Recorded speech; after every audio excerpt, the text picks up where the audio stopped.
Mga posibleng tanong na lumabas ngayong darating na board exam ang alay ko sa inyo for today. 15 board exam type of questions that will cover your fundamentals of nursing practice, PNLE, 1 with rationalization. If you want to know more about that, stay tuned.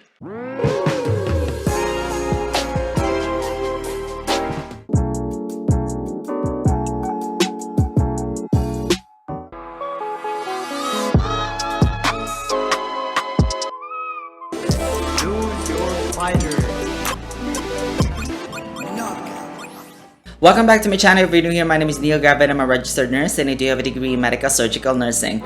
I create my nursing educational videos to help nursing students and nursing professionals with their studies. If that is something that you are interested in, consider subscribing. If you're already a subscriber though, thank you so much for your love and support. I see you. I upload my nursing educational videos once a week. Don't miss that out. Subscribe now. Hit that notification bell so that you will be the very first to watch my newest uploads. Also, don't forget to give this video a big thumbs up and share with your friends because that will really help me know that you like to see more content like this. Without further ado, nurses, let's jump into the video. Hello nurses! Welcome back nga sa aking channel. Ako, pasensya na po kayo kung di ako masyado nakakapag-upload lately. Medyo busy lang. Pero, I am back on track. For today's video, I'm gonna give you nursing board exam type of question that will cover your fundamentals of nursing practice. I'm gonna give you 15 nursing board exam type of questions that will cover your fundamentals of nursing. Now, kung hindi mo pa napapanood yung other videos natin regarding sa nursing test banking at sa iba ko pang mga playlist about sa nursing educational videos, I'll be putting the links on the description box, the actual playlist, or kapag nagpop-out itong icon button dito, just simply click that one. Hindi ko na patatagalin ng video na to kasi medyo mahaba itong discussion na to. In order for me to do that, I will need to switch back to my PC and I'll see you guys in a bit. Hi everybody! Welcome back sa ating formal discussion ng iyong Foundation of Professional Nursing Practice, Nursing Test Banking. Yes, isa nga pong panibagong entry natin ito sa mga nursing board exam type of questions natin sa nursing. Ito ay in accordance sa paghahanda mo ngayong darating na board exam. Alam ko na na-move yung board exam. Alam ko isa sa mga subscriber ko at sa mga followers ko sa Facebook, in-inform niya ako na na-move daw yung board exam kasi supposedly dapat ngayong May iyon. Pero na-move siya ng I think November or December if I'm not mistaken. But anyways, hold on lang kayo guys. Huwag kayo mag-alala kasi everything happens for a reason. Think about it this way. You have more time to prepare yourself para sa araw ng boards, talaga namang ready ka na, okay? So let this be your nursing study guide sa paghahanda mo ngayong darating na board exam. PNLE 1 nga po ito. So let me share to you our objectives for today's discussion. I'm gonna provide you and discuss to you board exam type of questions.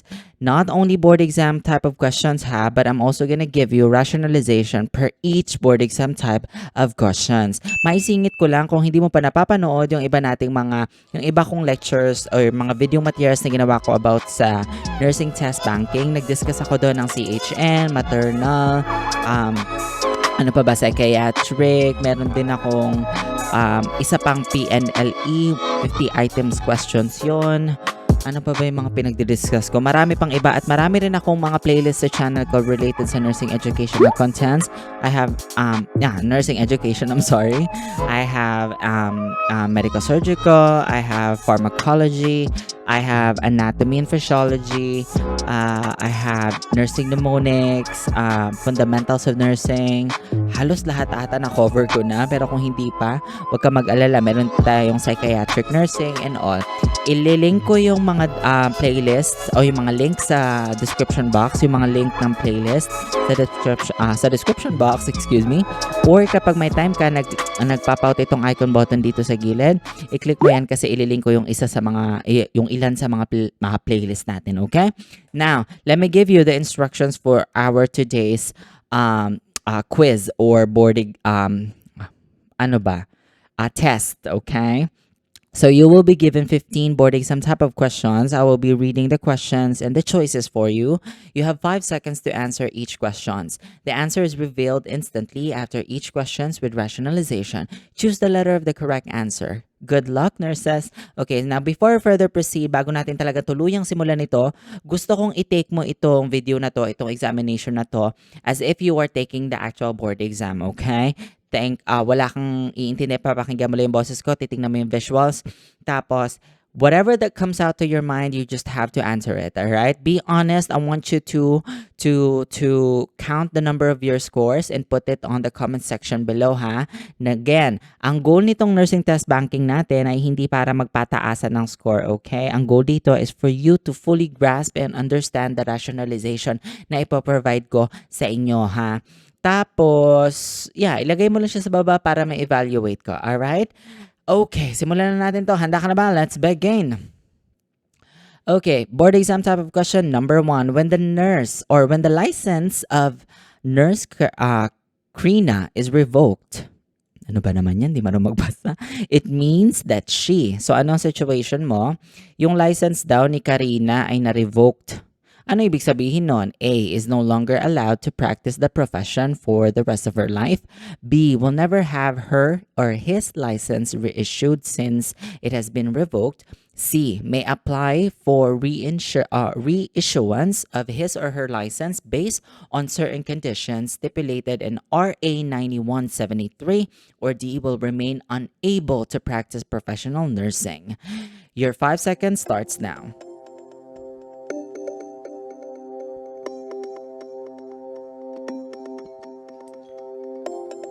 All right, time's up. The answer to this question is letter C. All right, why C?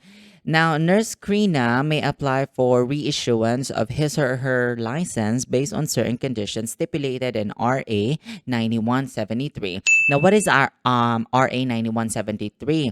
Now, RA 9173 of Section 24 states that for equity and justice, a revoked license may be reissued provided that the following conditions are met. Ano yung mga kondisyones na yon? Ito po.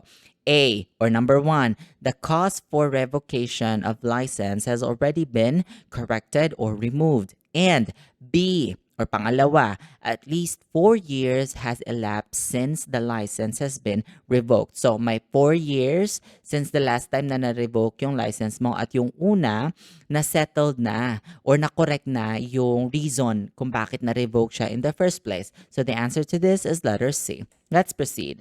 Number 2, Ronald plans to conduct a research on the use of new method of pain assessment scale. Which of the following is the second step in the conceptualizing phase of the research process?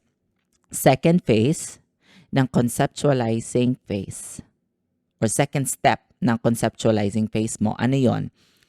Okay, is it A, formulating the research hypothesis? Is it B, review related literature? C, formulating delimiting the research problem?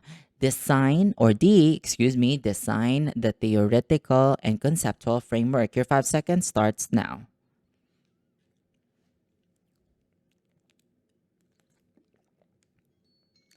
Time's up. The answer is letter B. Why? Review-related literature. After formulating and delimiting the research problem, the researcher conducts a review of related literature to determine the extent of what has been done on the study by previous researchers. Next, board exam type of question, number 3. The leader of the study knows that certain patients who are in specialized research setting tend to respond psychologically to the conditions of the study. This referred to us. Ano yung tanong dito? Sabi, ang sitwasyon, yung mga pasyente daw inoobserbahan ay they tend to respond physiologically to the conditions of the study. Ano yung definition nun? Ano yung pinapakita ng mga pasyenteng to, ha? Huwag ka mag-alala, may visuals dito. Clue yan. Is it A, cause and effect? Is it B, Hawthorne effect? Is it C, halo effect? Or D, Horn's effects? Alright, I kind of like give this one away, but that's just because I love you. Your 5 seconds starts now.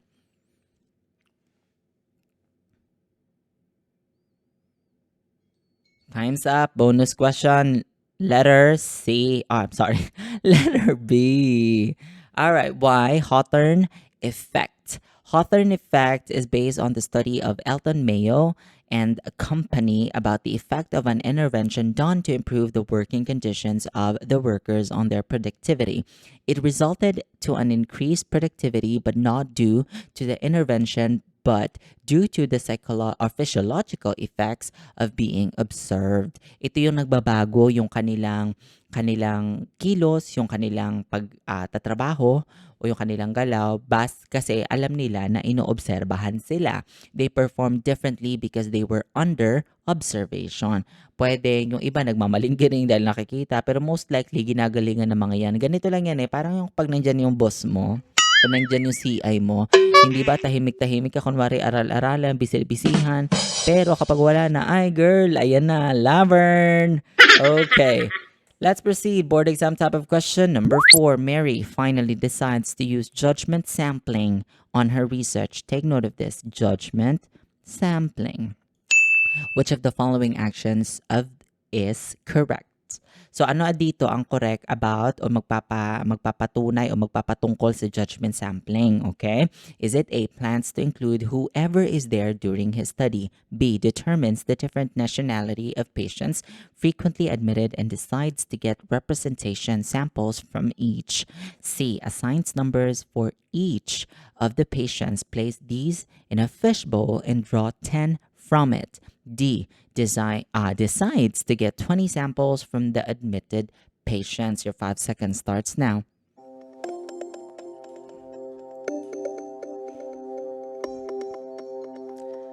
Time's up. The answer is letter B. Determines the different nationality of patients frequently admitted and decides to get representation samples from each. Judgment sampling involves including samples according to the knowledge of the investigator about the participants in the study. Alright? Yun. Judgment. Judger ka dito. Next, number 5, the nursing theorist who developed cultural nursing theory is, so ang tanong dito, sino yung nag-develop, sinong theorist yung nag-develop ng transcultural nursing? Nursing research ito ay, ano to? Hindi dito nursing research. Ito ay, nursing theories ito, nursing theory. Meron akong ginawang lecture nito, diniscuss ko yung mga theories natin sa nursing. Ililink ko yung description, yung link sa description box ng actual playlist. Diniscuss ko to. Itong mga types of research, mga ganyan, meron din ako lecture material nito. Sa mga nahihirapan about sa nursing theories, ayun, ililink ko siya diyan, panoorin mo. Pero basically, ang tinatanong lang dito, sino itong babaitang ito? Sino siya? Is it A, Florence Nightingale? Mais, kasapoking kita. B, Madeline Leninger? Or C, Albert Moore? Or D, Senior Callista Roy? Your 5 seconds starts now.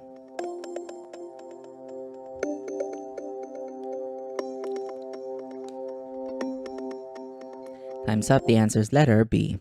Madeline Leninger. I probably butchered her name, but you kind of like get the idea. So, she developed the theory on transcultural theory based on her observations on the behavior of selected people within a culture. Malinaw yon? Malinaw. Okay, number 6. Marion is aware that the sampling method that gives equal chance to all units in the population to get picked is, so ano yung term mo dito? Ano yung keyword mo? Equal chance to all units. Method, sampling method, okay? Is it A, random, B, accidental, C, quota, or D, judgment? Your 5 seconds starts now.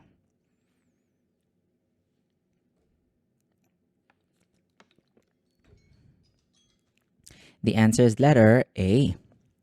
Random. Random sampling gives equal chance for all the elements in the population to be picked as part of the sample. Kaya nga random, randomization. Alright? Let's proceed. Board exam type of question number 7. Nakakahinga pa ba kayo? Galaw-galaw, hinga-hinga. You can pause this video, take a break, pee break, or uminom ka ng tubig, or tuloy-tuloy lang. Okay. John plans to use a Likert scale. Likert scale, wag kabahan. To his study to determine the, in short, tinatanong ka dito, para saan ba tong Likert scale? Meron ditong visuals, panoorin mo, sample yan. Is it A, degree of agreement and disagreement? B, compliance to expected standards? C, level of satisfaction? D, degree of acceptance? Your 5 seconds starts now.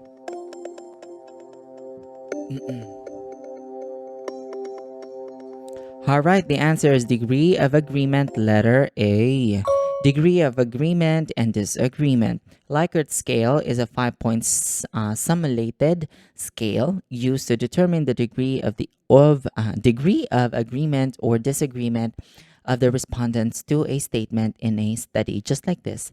Strongly disagree, disagree, uncertain, agree, strongly agree, or not applicable. Alam mo yun, nakapagsagot ka na ba ng ganyang survey? Kung may nasagutan ka na, yun yung Likert scale, okay? Next, number 8. Naku, malapit na tayo matapos. Nakakadami na ba kayo ng tamang sagot? O bokya kayo? Lagay nyo sa baba, ha? Okay, which of the following theory addresses the 4 modes of adaptation? Is it A, Madeline Lininger? Is it B, Senior Callista Roy? C, Florence Nightingale? Or D, Jean Watson? Tinatanong ka dito, sino yung nagbigay o nagpanukala ng 4 modes of adaptation nursing theory? Sa board exam, may mga lumalabas na ganitong tanong nursing theory question. So, you might as well, malay mo ito yun. So, pakinggan mo. Okay, your 5 seconds starts now.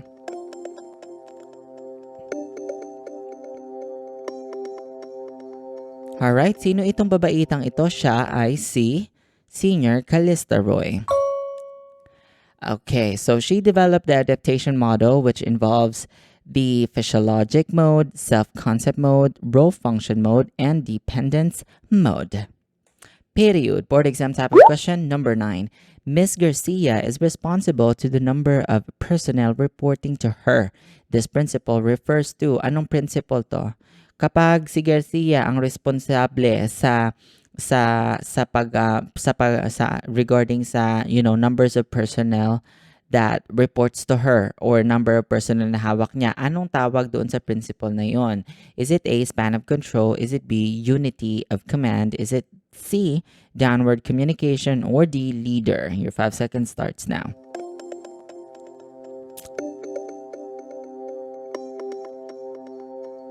Okay, the answer is A, span of control. Why? Now, span of control refers to the number of workers who report directly to a manager. Alright? Period.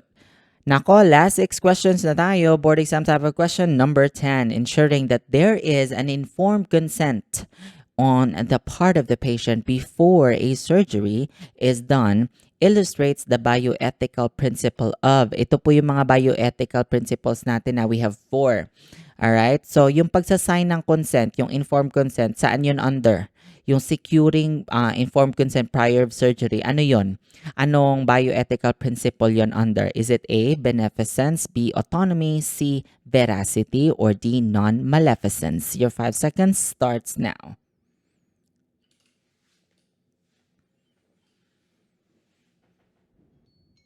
Ooh, this is so much fun. The answer is autonomy.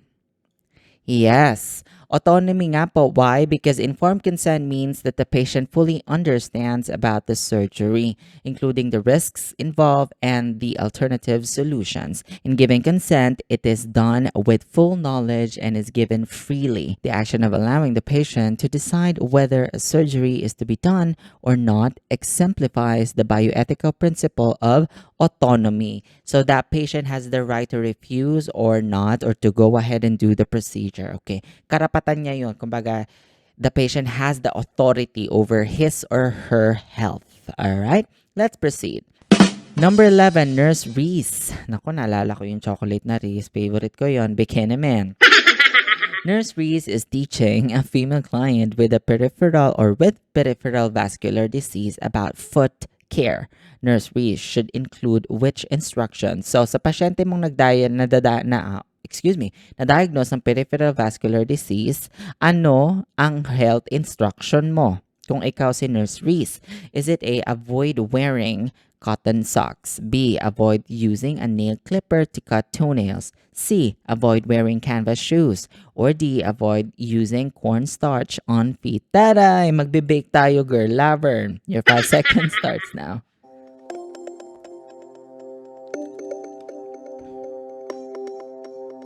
Time's up. The answer is letter C.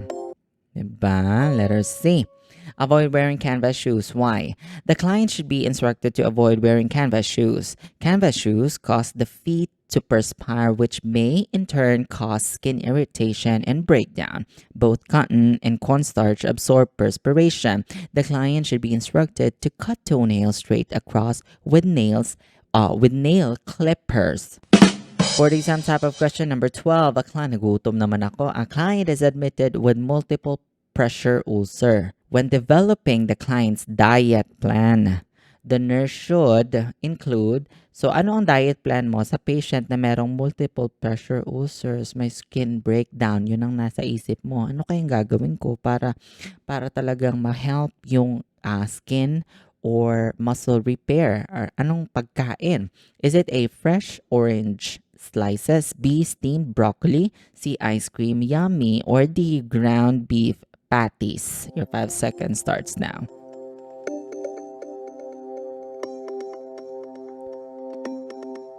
Time's up. The answer is obviously D. Now, bakit? Meat is an excellent source of complete protein, which this client needs to repair the tissue breakdown caused by pressure ulcers. Oranges and broccoli supply vitamin C but not protein. Ice cream supplies only some incomplete protein, making it less helpful in tissue repair. So masarap ang ice cream pero you really want to promote wound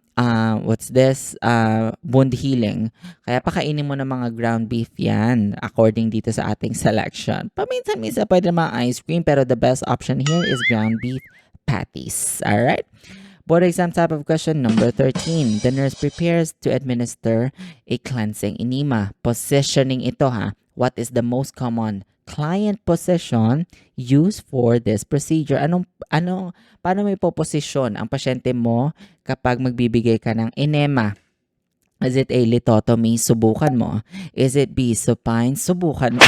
C, prone, or D, Sims left lateral? Your 5 seconds starts now.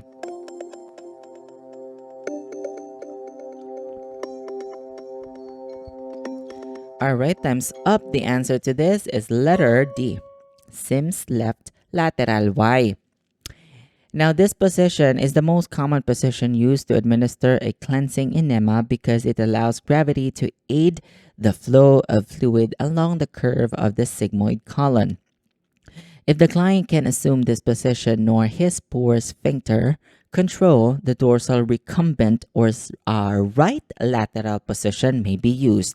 The supine and prone positions are inappropriate and uncomfortable for the client. So, pag mag-administer ng enema, itong position ng pasyente mo, Sims left lateral. Okay? Medyo naka-slide ng very, very light lateral position at naka-elevate yung paa with the pillow. Alright? So, let's proceed. Last 2 questions na tayo, nurses ha, make it count. Nurse Marian is preparing to administer a blood transfusion, BT. Nako, nagkaroon ako ng discussion nito about procedure, nursing procedure, tsaka complications ng BT mo. Panoorin mo yun kung hindi mo pa napapanood. Nagkaroon din ako na discussion about human blood anatomy and physiology. Panoorin mo rin yun, ha baby, ha? Makakatulong yun sa iyo. Kompleto nga dito sa channel ko, Laverne. Now, which action should the nurse take first? Ano ang unang gagawin ng pasyente mo kapag magbibigay ka ng BT?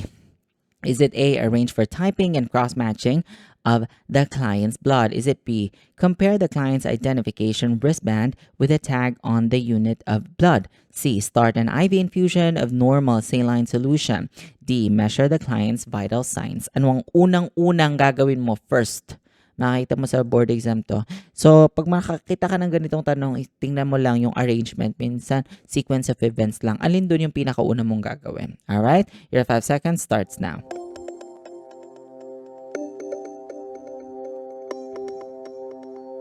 Time's up. The answer is, syempre, letter A. Arrange for typing and cross-matching of the client's blood. Bago mo gawin itong tatlong ito, mag-a-arrange ka muna ng blood typing. Gigigil ako sa iyo. The nurse first arranges for typing and cross-matching of the client's blood to ensure compatibility with donor blood. The other options, although appropriate when preparing to administer a blood transfusion, come later. Alright? Arrangement. Chronological order. Alam mo naman sa nursing, may mga ganyan-ganyan tayo. Alright, board exam type of question. Last question for this video. Make it count, nurses. Alright. Alright. Okay, a 65-year-old male client requests his medication at 9 p.m. instead of 10 p.m. so that he can go to sleep earlier. Which type of nursing intervention is required? Nursing intervention mo sa senaryong nagre-request yung pasyente mo na gawin sanang mas maaga yung pagtitake ng gamot. Ano yon? Is it A, independent, B, dependent, C, interdependent, or D, intradependent? Ano to? Types of nursing actions to. Kung maalala mo yung ADPI, meron tayo diba intervention, meron tayong dependent, independent, collaborative care management. Ito yon. I'm gonna give you 5 seconds to answer this one. Make it count, nurses. Alright. Okay, the answer is letter A, independent. Why, nurses? Nursing interventions are classified as independent, interdependent, or dependent nursing interventions. Alternating the drug schedule to coincide with the client's daily routine represents an independent intervention, whereas consulting with a physician and pharmacist to change a client's medication because of adverse reaction represents an interdependent. Ano yon? Other term, collaborative care management or collaborative intervention. Administering an already prescribed drug on time is a dependent intervention. An intradependent nursing intervention doesn't exist. Wala tayong intra-dependent. Huwag kang pauso, girl. Alright! Tapos na nga tayo. Thank you so much for watching, listening, and answering the questions for me. Please like, share, and subscribe to my channel for more nursing educational videos. Nurses, let me know if you have other nursing topics that you want me to create for you. Put them down in the comment section below. Abangan nyo nga po yung mga next video natin regarding sa nursing test banking at sa iba pang mga field natin sa nursing nga. Gagalingan natin to at dadamihan pa natin para mas lalo makatulong sa pag-aaral mo. Okay? Pakilagay po yung score sa baba. I'll be more than happy to evaluate your scores. At kung hindi mo pa napapanood yung iba nating nursing test banking, panoorin mo and then lagay mo rin siya yung score mo sa baba. Paalala lang po ha, na hindi importante dito yung pataasan ng score. Ang gusto kong i-grab mo dito sa mga nursing test banking ay yung rationalization. Don't you worry because I'm planning to create more videos about the nursing test banking. I'm planning to cover NCLEX type of questions, CBT type of questions, HAA, DHA, all of that good stuff, okay? Now, help me out, spread the news about my channel. Ipamalita mo na sa Radyong Sira ang pinakabago, pinaka-fresh at ang pinakalibreng nursing review center sa balat ng YouTube. Thank you so much, you guys, for watching. I hope you learned something. Help me grow my channel. You are already here. You might as well subscribe. Hashtag Team Kulta. Give this video a big thumbs up and share with your friends. Let me know what you guys think. You put them down in the comment section below. Also, don't forget to check out the other playlists I created for you. I'll be putting the links on the description box. So simply click this icon button right here. Let's connect. Follow me on my other social media accounts. Everything is at Neil Gave, except for my TikTok account, which is Neil Gave Official. I also want to grab this opportunity to invite you to like, follow, and share my Facebook page. Yes, I'll see you guys there.